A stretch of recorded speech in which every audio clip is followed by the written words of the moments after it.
Good evening, everyone. I'm Mary Pat Higgins. I'm the president and CEO of the Dallas Holocaust and Human Rights Museum, and it's just wonderful to see you all here tonight. Thank you for joining us for our Funk Family Upstander speaker series.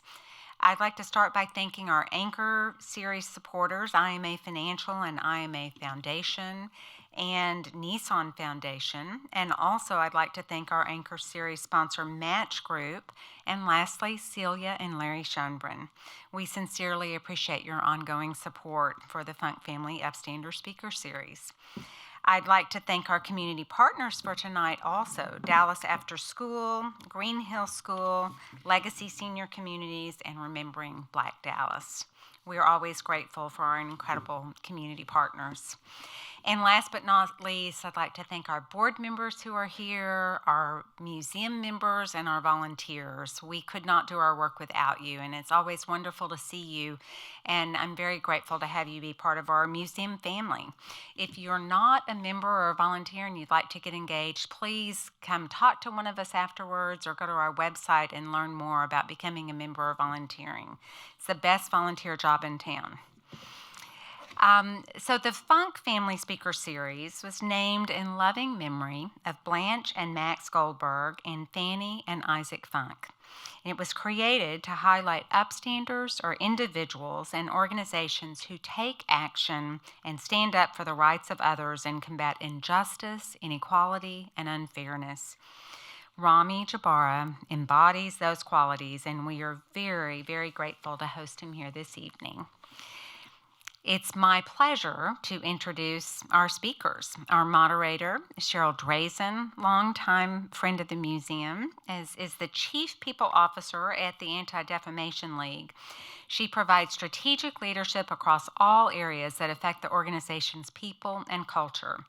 She joined ADL in 2013 as the Jean and Jerry Moore Civil Rights Area Council, and in 2016 became the Dallas Regional Director when she and I really started working together quite a bit. In 2020, she was appointed Vice President of the Central Division, where she and her team worked daily to fight anti-Semitism and all forms of hate. And she joined the executive ADL team in 2023 as the Senior Vice President for Talent and Knowledge. She earned her BA from Washington University in St. Louis and a JD from the University of Texas Law School. Go Horns. Our featured speaker tonight, who will be in conversation with Cheryl, is Rami Jabara, who co-founded the Khalid Jabara Foundation in Tulsa, Oklahoma, with his sister Victoria after their brother Khalid was tragically murdered in a hate crime in 2016. Rami channeled his grief and anger into a positive force for change. He promoted more accurate hate crime data collection and assistance for hate crime victims in their communities, and his efforts led to the passage of the Jabara-Heyer No Hate Act in 2021. Truly an upstander in our midst. We'll have time for questions at the end of this program, so as always, please write your questions on the note cards and our staff will come around and pick them up. And I'd like to ask you to please silence your cell phones so we can all really pay attention to our incredible conversation without distractions, except for the sounds of a beautiful child. That's always welcome. And so now, Cheryl, it's my pleasure to turn things over to you. Thank you, Mary Pat, and thanks to all of you for spending the evening of Giving Tuesday with us. We are in store for a really interesting conversation, but I wanted to paint a picture first, a little bit about hate crimes in general, and you might wonder, why would an oil and gas attorney and a retired labor and employment attorney want to talk about hate crimes tonight? Well, back in the late 1990s, states started to combine local laws to really address the challenges of bias-motivated crimes, but we didn't have hate crimes at the time. In fact, it wasn't until 2009 that we had a federal Hate Crimes Act. You've probably heard of the Shepard-Byrd Act, and you probably remember the story of James Byrd Jr. That story didn't happen so far away from here, and in fact, it was in the same year. In June, James Byrd Jr. was tied, a black man, to the back of a pickup truck and pulled through Jasper, Texas, until he was decapitated. Just a few months later, in October, Matthew Shepard was at a bar, and it was perceived, whether it was true or not, we really don't know, that he hit on another man. The man was offended, and he pulled Matthew Shepard out of the bar and took him across the field. Now, October in Dallas is usually air conditioning weather, but October there was very, very cold. And actually, from the medical reports, we don't really know whether Matthew Shepard died of the beating that he received in Wyoming or whether it was that he froze overnight. But those two incredibly heinous hate crimes were really spurred a national call to action for a real hate crimes act. It actually took 13 years through Congress. Now, on a good day, I'm 5'1". With these shoes, I'm like 5'1.5". But if you can imagine like 120 stacks of me is how much congressional record there was of victims, of religious community leaders, of law enforcement who talked for 13 years in various hearings and opportunities giving testimony about the impact of bias-motivated crimes on two people, the victims and the communities that the crimes were perpetrated against. Because that's really, I think, at the core, what a hate crime is. It's not only about the individual who is tragically harmed, but it's also about the community that that victim represents. So with that bit of background, I really want to dive in, Rami, to your story and ask about your family's story. Tell us when you came to the United States. Okay. Well, thank you, Cheryl, for being here, for joining this conversation, for leading it. And thank you, Mary Pat and the Funk family and the museum and all of you for being here. These are really great speaker series, and really I'm just honored and humbled to be here on this stage, communicating and talking and sharing the story about my brother Khalid. We're kind of the classic immigrant family. We came from Lebanon. We're Lebanese. We came in the 80s, and some of you might remember that Lebanon was in the middle of a civil war, a really bad civil war that lasted 15 years. In 1983, that's when I was born, in October, and a month later, the Marine barracks, the U.S. Marine barracks were bombed, killing, I believe, over 200 Marines. And the situation in Lebanon was just really sad, and just unlivable in certain parts of the country. So my parents decided, they had an opportunity to come to the U.S. We had some family in Oklahoma, of all places. There's a surprisingly larger community than you would expect in Oklahoma. And so, especially from my parents' hometown, where they're from in South Lebanon. And so they kind of did what a lot of immigrants do. They follow their cousins and their family. My uncle was living in Oklahoma. And so they made the trip, and they brought us, me, I was 6 months old. My brother, he was about four and a half, 5, and my sister was 6. And what did they do? What lots of also immigrant families do when they can't really find work? They opened up a fried chicken restaurant, which was delicious. And they moved into Lebanese food. They said, let's offer this to the community, and they started catering, and they got into restaurants. And so that's how we got to Oklahoma. And I kind of grew up as an Okie, as you can tell with my accent, going to school K through 12 in Oklahoma, in Tulsa, and it's really a nice town. You should check it out if you've never been there. Rami, tell me, in Tulsa and in Oklahoma, your family participated in community, didn't you? Absolutely. Between the Lebanese community, we're Orthodox Christian, between our church, and just like in our neighborhood, we really had a lot of great relationships, between activities and sports and those kinds of things. So yeah, we were just, the everyday, American family trying to live life and just move forward.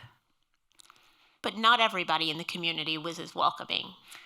That is true. So, of course, this is kind of the beginning of the story of what happened to my family, to my mom, and to my brother.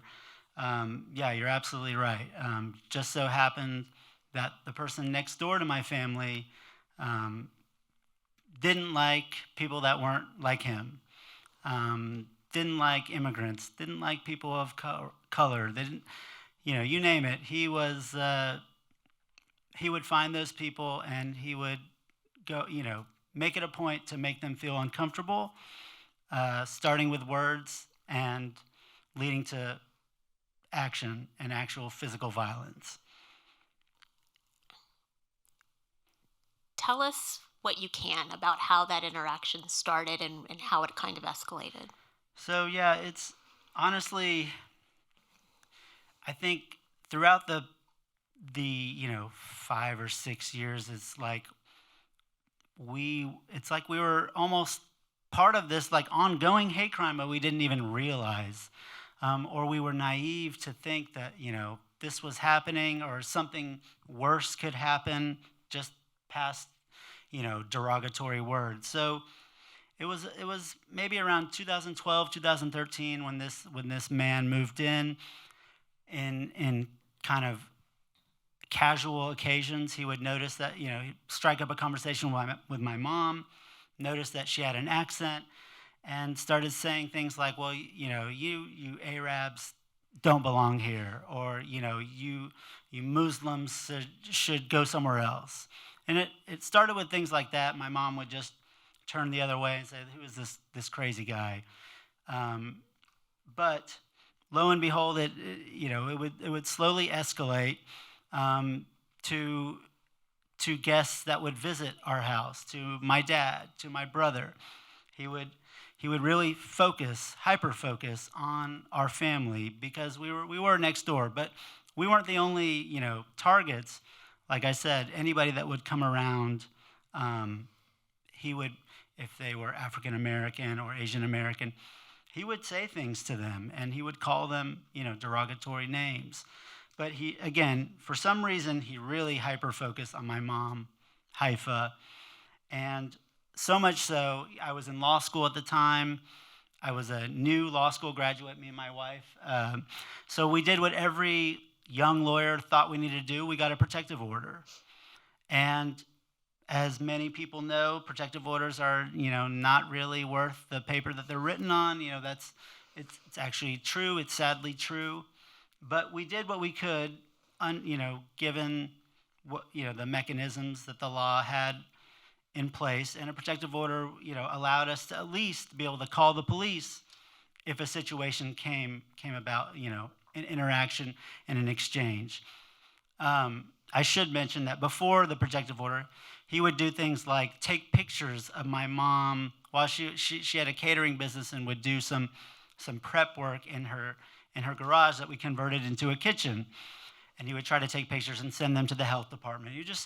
A lot of nuisance things that you wouldn't really think would amount to more, but eventually led to words like, I want to kill you, F you fuck you Arabs, go to hell, and I want you to die.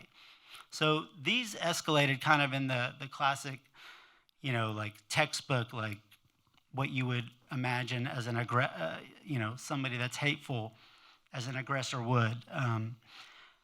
So the protective order, of course, once we had that in place, there was a violation. He violated it by coming onto my parents' properties, yelling and screaming at some of our guests during an Easter, I'm going to get a little bit of water.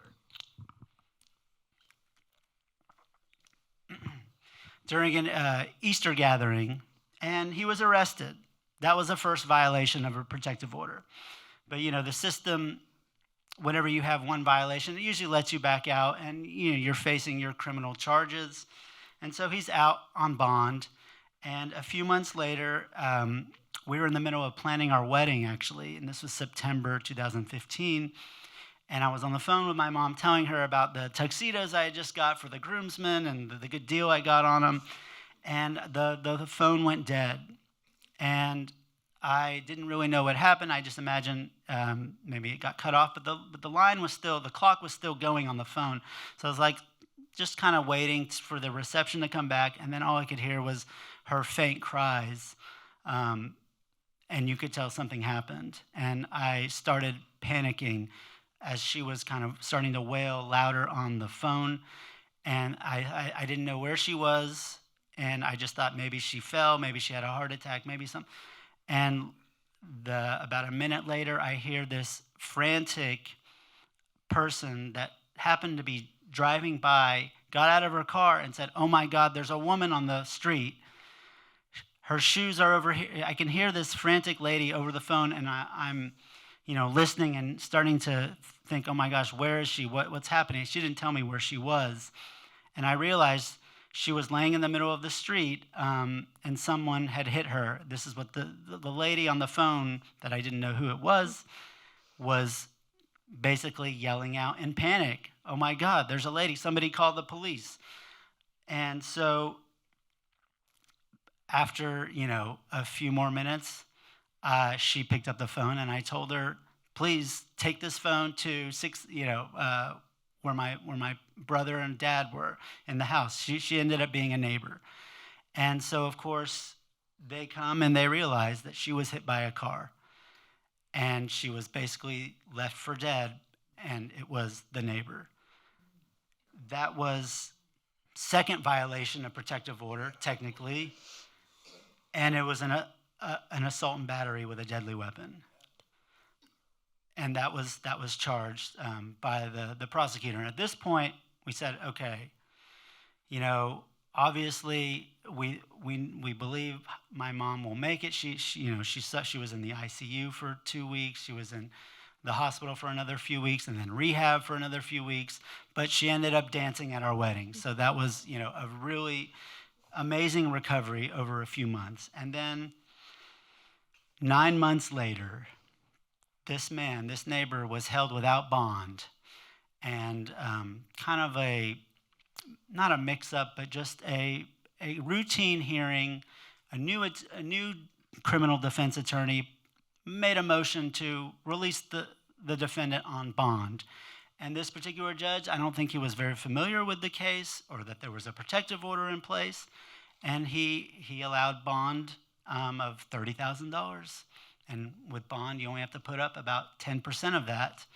And he was out while facing 2 criminal charges: the first violation, the second violation, the assault, and now he was back Next door. So he's back next door. Your mom is recovering. What happens next? So, of course, at this point, we're like, oh my gosh, do we need to move? Do we need to buy a gun? Like, we're scrambling, thinking, what can we do? My dad, his health was, he had long-term chronic illness, wasn't able to really move around a lot, and the house was really situated for him. So we just thought, okay, like, surely this is it. We can, he's not going to do anything anymore. Like, he's done his worst, and we were wrong. And in August, about 3 months after he was released, he was able to get a gun, and he shot and killed my brother Khalid, basically on their front doorsteps. My goodness, such a sad story. At that point, he was charged? At that point, he was charged. He was charged with first-degree murder and the Oklahoma version of a hate crime, which is, in many states, it differs depending on the state you're in, but it's basically an enhancement of the first-degree murder charge, where they can tack on additional time. But he was charged with all of that, facing all of the history that I just had mentioned. And about a year and a half later, we had a trial, He was convicted,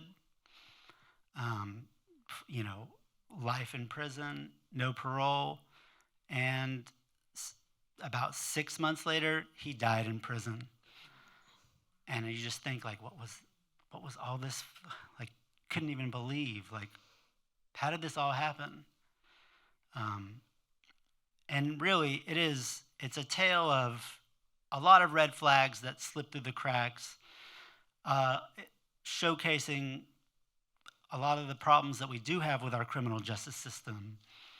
Unfortunately, we hear about it, and this was a perfect example of bail and bond, letting a dangerous person back out on the streets multiple times, able to get a gun and use it. He actually did have a prior felony in another state. So really just a lot of the police response, throughout the course, especially in those key moments where my brother Khalid knew he had a gun, just really shows the holes and how difficult it is for, truthfully, law enforcement to connect all the dots, and the court system. They're always behind. Absolutely. So now you're a grieving family, having your parents lost a child, you lost a sibling, and you've learned a lot that they didn't teach in law school about the system and how it works and where it doesn't work. And you and your sister, your whole family, made a tremendous pact about what you were going to do with this grief. Can you talk a little bit about that? So, yeah, I first need to say that we had an amazing community of support from the Tulsa community, from across the country, from around the world, from Lebanon, from just the outpouring of love was really just something we had never felt. And it felt really good to be with the community that was there, standing with you, your neighbors standing with you, grieving with you, interfaith meetings, and an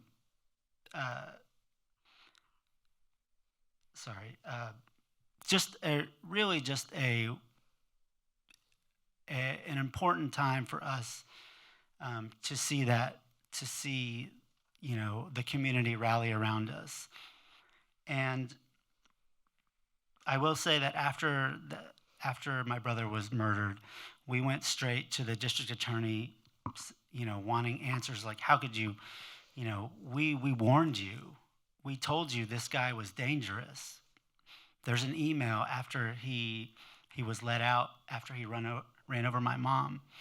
I told I copied everybody on the chain. After we learned he bonded out, I was like, does somebody have to die for this guy to be, to face a trial, to go to prison? And sadly, that is what happened. But we did. We said we're going to turn our pain to purpose. And I know a lot of people say that, but we shifted our energy to the community, to Tulsa, to the state, and nationally, to see what we could do to improve, at least a little bit, this system that doesn't really work very well. Well, I want to talk about what the incredible accomplishments you all made on all those levels, but let's start at the federal level, because just like I said, Shepard-Byrd Act at the beginning, there's now an act with your brother's name on it. And while I know it's something that you and your family wish never had to exist, it's a huge piece of legislation and a contribution to helping hate crimes reporting, filling in some of the holes that you talked about. Can you share that journey? Because like I told you, Shepard-Byrd was 13 years of hearings. What was your experience? So we were, I think with Shepard-Byrd being in place, I think there was more of an appetite for, this kind of legislation. So what's crazy is after he was convicted, after the hate crime charge, you had a guilty verdict, and it was reported, and it was public. We learned from our friends at the Arab American Institute that Khalid's death was not found in any of the federal crime statistics as a hate crime. It wasn't even reported as a hate crime. And your wonder is like, what is reported? Then we learned a year later, exactly 1 year after my brother was murdered, Heather Heyer was murdered in Charlottesville, Virginia. And I'm sure some of you remember when that happened, when you saw those white supremacists marching with their tiki torches in Virginia, in Charlottesville at the University of Virginia. And her death was known. It was, there was a lot of news was reporting on it. There was a conviction. There was a hate crime charge and conviction. And her death was also not counted in the federal crime database. Right. So clearly there is something wrong here when we can't even put basic data where it needs to go to help identify and determine, we have problems here, and they're coming from here. And that was a shock to us and so many others. So, so our family did not write the legislation. There's a lot that goes on behind the scenes, but it started with the Arab American Institute and our story and Heather's story, and that's the important component. And we knew that our story had to be told because statistics and stuff just don't really resonate with Congress and with their staffers. So as we started telling our story a little more, there was a little more momentum behind it. Some organizations like AJC, ADL, the Leadership Conference, NAACP, lots of faith-based organizations, started getting together and saying, we need to put something together that will help us accurately report and help us incentivize, law enforcement agencies, counties, states to report hate crimes accurately. Because if you don't know, the symptoms, you don't know of an illness, you don't know what you're dealing with. That's like a very basic ask. I feel like in this day and age when data is everywhere, it's very easy to collect. It sounded like something obvious that we needed to do. Can I get a little more water? Sure. And look, I appreciate your saying that you didn't write the legislation. You closed a major loophole with this piece of legislation because the Shepard-Byrd Act has a reporting provision in that it required the FBI to track hate crimes every year. And so anybody who wants to go to FBI.gov, you can go to the UCR, which is the Unified Crime Report. If you go to Table 12, you can do a drop down and you can see by state, by every demographic that the National Hate Crimes Bill covers, what's there. But that piece of legislation didn't require states to report. It required the FBI to make a report. So you can make a report about anything, but if you don't have to have people turn the data in, and this piece of legislation was a huge step in what seems that lawyers might call it a clerical error. It was merely looked over, but in reality, it is the meat, the real story behind these things, and in how data is counted. For instance, like Tree of Life, which was the largest number of Jews killed in the United States, was counted as a single hate crime, not each individual human being who was lost. The murder trial was murder for each of the individuals, but those pieces, again, when we're trying to tell stories and we're trying to show impact, really, really matter because every single person is connected to a family and a community and grieved and mourned in a way that deserves to be counted. Absolutely. And in addition to incentivizing hate crime reporting, it also set aside funds for hate crime hotlines, and I think money has, funds have gone the last few years. They allocate it in like the great budget process to the state of California and Illinois, who have put together, these are like flagship kind of hotlines that people can call to report. And I think, this is also part of that legislation that sets aside the money. And I think every year they're going to continue doing that. And they actually increased the amount this year to, I think it went from like 20 million to 30 million for that purpose. And also to train law enforcement agencies, counties, to offer some grants to help them, to basically show them how to properly report and how to transition. There's an old system of crime data reporting, and this newer system is, I guess, a lot easier, and it tracks a lot better, and it's more specific and detailed. So it helps get those agencies on that system.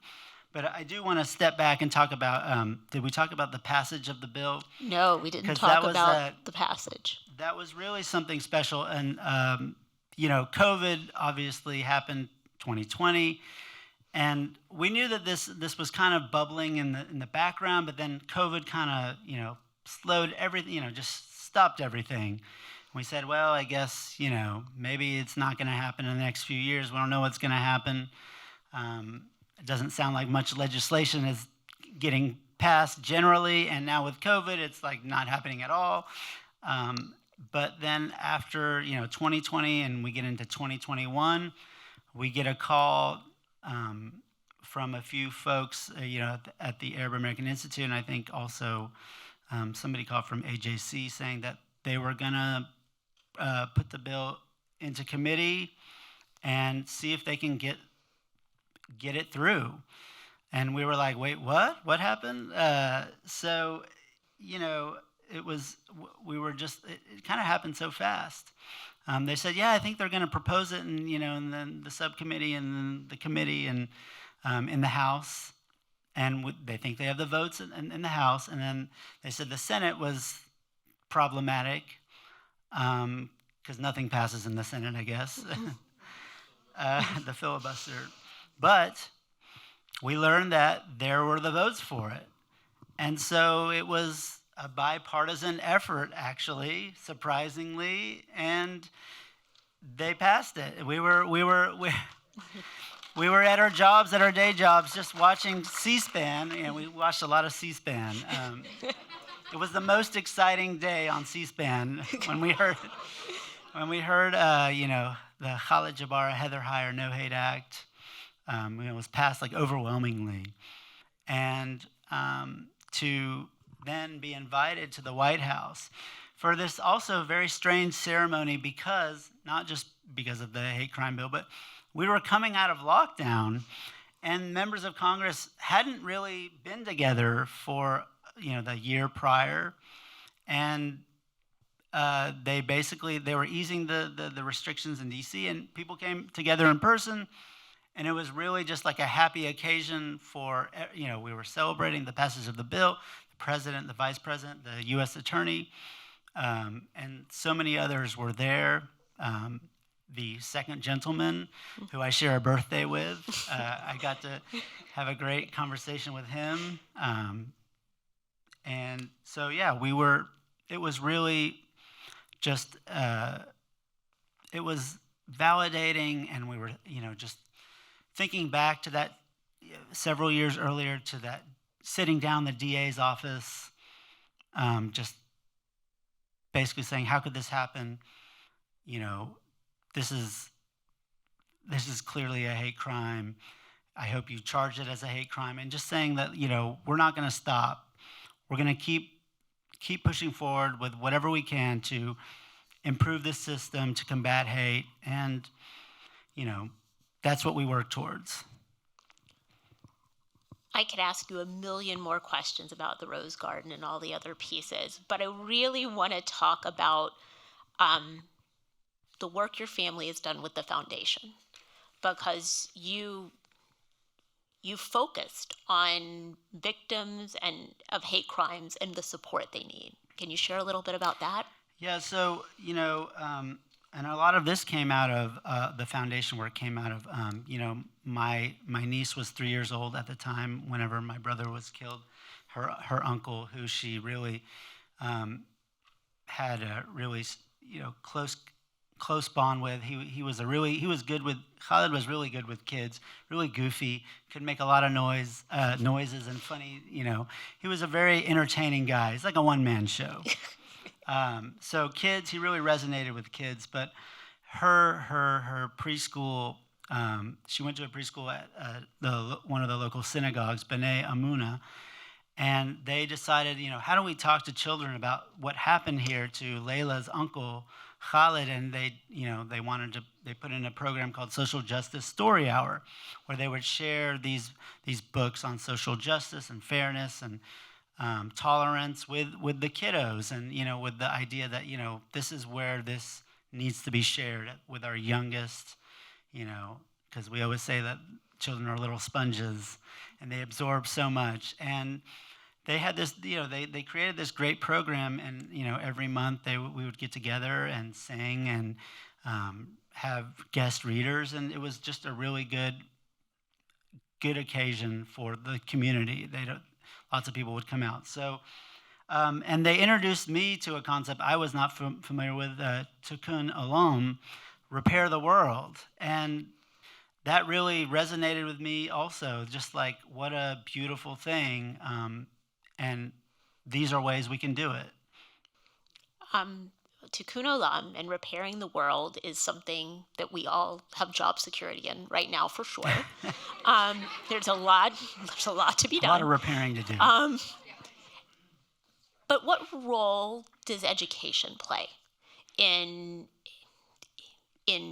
increasing tolerance, which I would argue prevents hate crimes?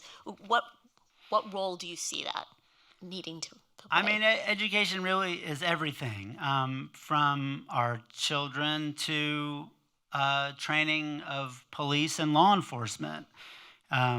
So, as I mentioned, the foundation in Tulsa is still involved with Social Justice Story Hour, but beyond educating our children, we do a lot of education, as a foundation with, as I mentioned, with local law enforcement, with district attorneys, to share our story, kind of share what went wrong, things, some things that went right throughout the whole process, and how they can spot these kinds of situations where, you might have somebody using verbal slurs against somebody else, and how to keep track of it, in their systems, and how to pay attention to it, and to not just write it off as just, oh, they're just crazy or just words. And to also educate people that there are resources out there, if you are being victimized. There are, resources with local law enforcement, with the FBI, with the U.S. Attorney's Office, where you can go and talk to and report these kinds of incidents that are happening.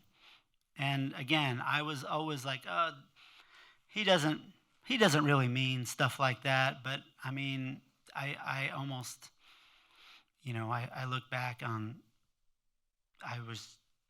it's just a difficult thing to think about, just how evil somebody can be. And when they say what they mean what they say. I mean, it's that is still really difficult for me to process. Absolutely. Now, I have a legal pad's worth more of questions that I could go on all night, but I know our audience has questions too, so I want to make sure that they get to turn them in, because I want to include them in the conversation. But before I move to their questions, Rami, you speak so eloquently about going back to the prosecutor and asking the question, like, what is this going to take? And how could you miss this? And like, running over somebody isn't enough. Like, what do you need to see? Did you ever in this process get an answer that satisfied you? I mean, I will say that the district attorney that handled the case did an amazing job prosecuting the case. She was fantastic. She put together a great case, and she walked us through every step of the way.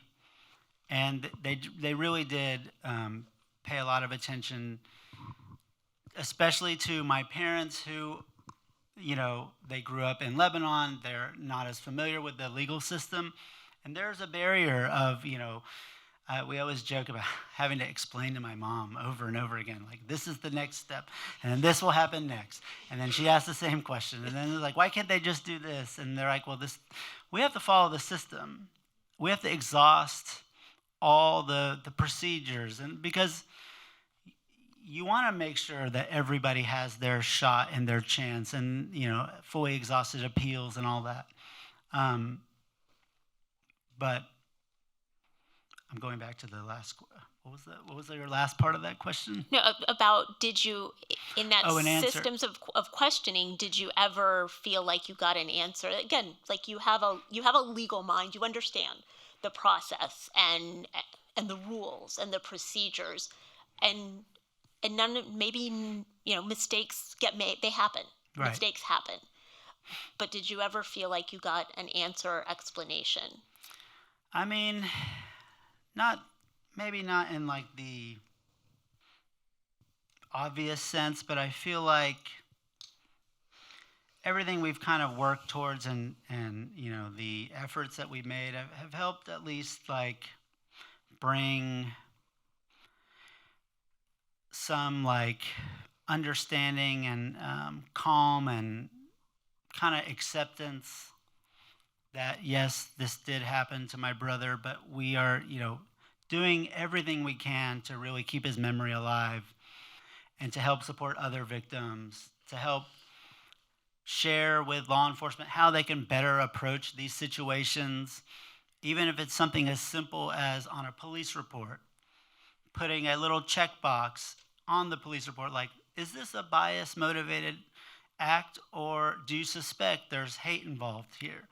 Those are, those little things add up to something, more powerful and more important. And then I think about like my own children and how we try to teach them. I have a 6-year-old and a toddler, 1.5-year-old, and we do read these same books and these stories, and it does make me feel good knowing that, that we're remembering my brother Khalid, for a lot of the right reasons and for the work that we've done, and we share these, these moments with them. And every time I come home and I hear that like our daughter was doing something, really positive or helping a friend or standing up for herself or standing up for someone else, that really does kind of give me some, it kind of settles my soul a little bit. Well, our audience would like to know a little more about your brother. If you're comfortable talking about him, tell us, what did he enjoy doing? What brought him joy besides entertaining kids? He loved everything tech. I am really sad that he's not around to see the AI world because he would have loved everything about it. He was like a self-taught computer guy, and I actually learned everything I know about computers through him. He was really able to take apart and put together anything that was mechanical. He just had that mind. And going back to like more social, people were just drawn to him. We always make the joke that like 99% of our family jokes are all him. He came up with them. He created them, and they're still used today at all of our family gatherings, Christmas, Easter, anywhere we meet. We're still using Khalid's jokes. And that's really another way that he lives on. And another kind of interesting, funny thing that after he died, so many people came up to, so many of the ladies came up to me and said he was my first love. People I didn't even know. So, I'm telling you, I'm not exaggerating. This happened multiple times. He was we call him the attractive one of the Jabara bunch. Because yeah, he just had a way. He's a very gentle soul, but people were drawn to him, and he didn't even have to try. I think he was one of those people. I'm over here in a room just trying to, trying my best, but he just doesn't have to. That's the kind of person he was. For people who do want to try, we have a great question about the power of community. And you spoke a little bit about the support that you all felt in this horrible, terrible time in the weeks and months after his passing. What advice do you have for community of how to be there for victims? Because we know this happens. So yeah, that is really important. I mean, that is a huge part of really making like a family or a community really feel part of the community whenever you have people that rally around them. I mean, it is. I will say that when we came back to Dallas after being in Tulsa for a few weeks after my brother was killed, there was a real huge emptiness and sadness. It's like when I shut the door when we got back to our house, it really hit me, and that was hard because we were in Oklahoma and not many people realized what had happened yet in Dallas, and we didn't have that same exact community surrounding us until a little later when people started realizing. And so it is really important for any community that all of the community gets behind and supports and is there not just in the first few days or the first week, but the month after and 3 months after and 6 months, because they're still going through that grief. And it is really just a lot of people just forget about this continues on. And so it is really nice to have people kind of checking in. And I do think that one thing that organizations the organizations that we work with, I've always thought this is a good idea. There should be almost like a strike force team that comes in and swoops in and whenever something like this happens to the community, that can provide resources to a family or to a victim, because these do happen all over the country. They've happened a lot, and unfortunately, they're going to keep happening. No, it's great advice.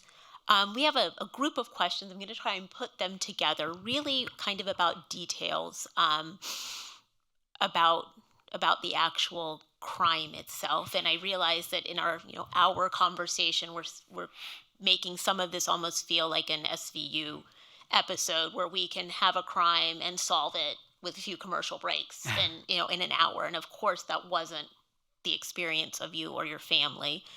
But first of all, you mentioned that this person had a felony and they got a hold of a gun. Were you ever able to understand how that happened? I think it was so he did live with somebody else in the house, and I think he was just able to use that person who did not have a felony and was somehow able to get a gun that way. I don't think it was very difficult. Unfortunately, that's just how our laws are, where it seems like anybody, if they want a gun, they can probably get a gun, unfortunately. We know that when someone is charged with a hate crime, the prosecutor has duality to have to prove. They have to prove the underlying crime, and they have to prove the bias motivation, arguably for an enhanced sentence. Now, capital murder, they're not enhancements necessarily in many states. But what was the actual conviction, and how long should the murderer have been in jail but for dying in 6 months? I believe it was, I think in Oklahoma, full life is like 38 years or 40 years. And the jury um, voted for, yeah, life without parole for this man who was already in his 60s. But yeah, that is the conviction for murder in the first degree. And I think, so they maxed out his sentences on every charge. And I think even with the hate crime, that was the maximum that you could get, that he could be sentenced to. Right. No, and for sure there are arguments made about how hard it might be to prove a hate crime. And I think it's important to realize that yes, there is more work for the prosecutor, but we kind of opened talking about the duality of community and the fact that in addition to, I mean, the prosecutor works for the state or the locality or that they are protecting not only the victim, but the community. The community that has been impacted by saying, by the bias that motivates. Right, and I think with my brother's case, the evidence was there. I think one issue with the hate crime statutes across the country is a lot of times prosecutors are not really that familiar with them because they're not used to charging them.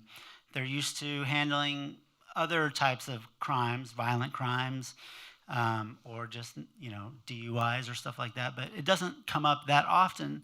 So a lot of times they're hesitant because of that duality. They have to prove that specific intent, that bias was a motivating factor. In our situation, there was a whole record of his words and his derogatory assaults on my family and my mom, and it was all throughout the police reports. It was in his jail calls. It's another thing. Some people that think they can say whatever they want in jail calls, like that also is evidence that goes against in the case.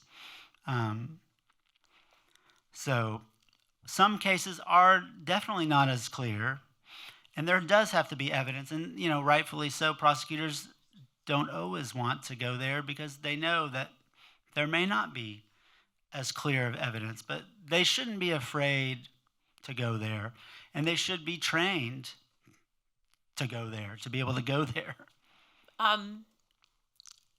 In a perfect world, Rami,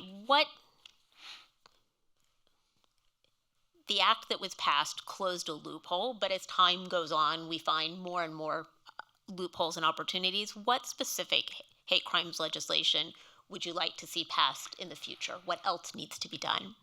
So I think hotlines in every community would be really important and helpful. Anti-hate education in public schools, or in all the schools. I think that's a no-brainer. And making sure that all the state and local municipalities and counties have fully moved over to the new hate crime data reporting system. Because a lot of times the smaller towns, smaller counties are not on there. It takes a while to get there. So the resources to make them available to be able to make that transition, I think would be really helpful. And then a strike force team, which is my personal, where people really, when something like that happens, I think that's actually one thing that we encourage. This is the last thing I'll say about that. We actually did a program here at the museum for lawyers in the Dallas bar and the minority affinity bars, and we brought together some of these same organizations to teach people, basically equipping lawyers in the fight against hate, what they can do if someone in their community has been targeted. Because a lot of times, members of certain communities will come to lawyers. Lawyers are a lot of times leaders in their respective communities and will share with them what's happening. So, getting lawyers involved to know that they can call the FBI, they can contact the U.S. Attorney's Office. They will listen to you. They want to hear from you. It sounds crazy, but they're more helpful than you would think. No, the work you have done to really make hate crimes understandable and accessible, because the vast majority of law students who don't go on to practice criminal law forget most everything when they walk out of the bar exam. Absolutely. I speak from personal experience there, and have to remember the difference between assault and battery, like go through the whole question before they say something foolish in front of other people. But you're right. They get questions all the time about, who would you recommend for a family law matter? Who would you recommend for this? And to give them the competency to say, if you think that was motivated by bias, you really ought to push. You really ought to talk about it. Because we had a generation of practitioners who, and some of it is geographic and regional, I think, who, bless his heart. He didn't really mean that. No way he could have really said that. And we excuse things that again, we don't stop the escalation phase, because we know that the vast majority of these crimes don't begin with murder. Right. That's not the first crime. Always words. Always words. Speaking of words, and I know we're close to needing to wrap up, people want to know how your family is doing. Thankfully, everybody is doing very well, happy and healthy. One thing I didn't mention is, my dad, he passed away. He had a long-term illness. And I know that he would be so thrilled to hear that he passed away in 2018, so before the passage, because he was a political junkie and he just loved politics, and he was a C-SPAN guy just for fun. And I know that he would just be so happy to see his son, Khalid Jabara, a bill named after him that actually was passed into law and actually made a difference. So yes, thankfully we're all doing okay. We have our moments. We've gone through counseling. I was, we're in a grief group here in Dallas that now my wife sits on the board of, and she helps facilitate some of that and leads that organization. So, we're doing okay. There is a suggestion from the audience that you or your family might want to write a story about this. We should. We've talked about writing a book. With respect to the foundation, Rami, what do you envision for its future and its role? And for this community gathered here tonight, how could they support the foundation? So definitely, we are a bunch of volunteers. We have a small board. We all have day jobs, and we're pretty selective in the kinds of works that we do. A lot of it has focused on law enforcement training, especially in the last couple years. We either do it by Zoom, or we'll go in person to Rhode Island or Connecticut or Chicago and share our story and share what happened to Khalid. And I think that really is a big piece of this, because they're on the front lines. I'm talking police and DAs. They really need to hear this, because it really does. We've heard countless times that that story, or Heather Heyer's story, or the Tree of Life story help them think back and understand what they were doing in the moment. Oh, okay, I can connect some dots here. This is similar to that. And they kind of know a little bit of what they're dealing with. And we do, so that's what we're going to continue focusing on. We, as lawyers, we do want to focus on legal reform generally, and bail and bond is another one of an area that I feel strongly about, and it involves risk assessment and whether a defendant should or shouldn't be let out on bond. And our system is kind of messed up, and who we allow out and who we don't. A lot of it is just based on their socioeconomic status, unfortunately. So that is a project that I would like to continue on, basically reforming and focusing on the the dangers that somebody poses to a community, which I think would have changed the situation here with our family if we had those measures in place. Rami, we would not be at the museum if I didn't ask this question. What gives you hope for the future? Well, seeing all you people here, seeing our community come together, and seeing our kids really take on at my niece's preschool, their mantra is peace begins with me, and that's something we try to share in our house and around. And I really think that the young kiddos really take to that if you teach it. And so I think continuing educating our littlest ones, seeing it in our own children really gives me hope for the future, even though it's a little bit rocky right now. Rami, thank you for sharing your story with us. Thank you for sharing this incredibly intimate, personal story over and over and over again, because in just the time that you've been sharing it, we're now, at 47 states that have an actual hate crime statute. Of course, the Shepherd-Bird Act. Anybody who needs the phone a friend information, it's Arkansas, Wyoming, and South Carolina that still have not gotten with the picture. Thank you to all of you for joining us tonight. I hope you have a wonderful holiday season. Thank you all.